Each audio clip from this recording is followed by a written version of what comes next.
জামায়াতে ইসলামীর সমাবেশে গুলি হচ্ছে, হামলা হচ্ছে, পোস্টার ছিঁড়ে ফেলা হচ্ছে। এই অভিযোগ তুলে ভোটের মাধ্যমে জনগণ জবাব দেবে বলে মন্তব্য করেছেন জামায়াতের আমির ডক্টর শফিকুর রহমান। তিনি বলেন, দুইবার স্বাধীন হওয়ার পরও মাথা উঁচু করে দাঁড়াতে পারেনি দেশ, এখনো ফ্যাসিবাদ বিদায় নেয়নি।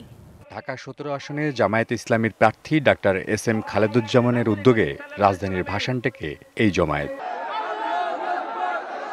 শুক্রবার সকালে এ আয়োজনে যোগ দেন জামায়াতের আমির ডাক্তার শফিকুর রহমান।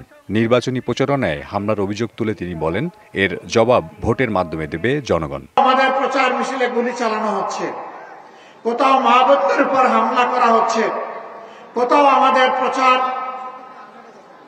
উপাদান উপকরণ সমূহ ছিঁড়ে ফেলা হচ্ছে, সরিয়ে ফেলা হচ্ছে। দেয়ালের পোস্টার, সুতায় টানানো পোস্টার আপনি শিখতে পারবেন, কিন্তু জনগণের হৃদয়ে ভালোবাসার যে পোস্টার লেগে গিয়েছে সেই পোস্টার আপনারা শিখতে পারবেন না। তিনি বলেন, পুরনো ফর্মুলায় রাজনীতি চলবে না, আগামী বাংলাদেশ হবে তরুণদের। 4 গুণ শক্তিশালী এনজাইম ও অধিক ফেনা সমৃদ্ধ অরিক্স সিলভার ওয়াশ মাত্র 70 টাকায়। তাই ফ্যাসিবাদী চিন্তা চেতনা থেকে সরে আসতে হবে। দুইবার স্বাধীন হলাম, কিন্তু সত্যিকার অর্থে আমরা স্বাধীনতার স্বাদটা পেলাম না। কেন পেলাম না? বিপুল পরিমাণ রক্ত আর জীবন দিয়ে চব্বিশে পরিবর্তন এসেছে। মানুষ আশা করেছিল ফ্যাসিবাদ চিরদিনের জন্য বাংলার জমি থেকে খতম হয়ে যাবে।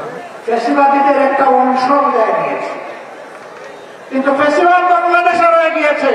ক্ষমতায় গেলে জামায়াত সব দলকে নিয়ে সরকার পরিচালনা করবে বলেও জানান ডাক্তার শফিকুর রহমান।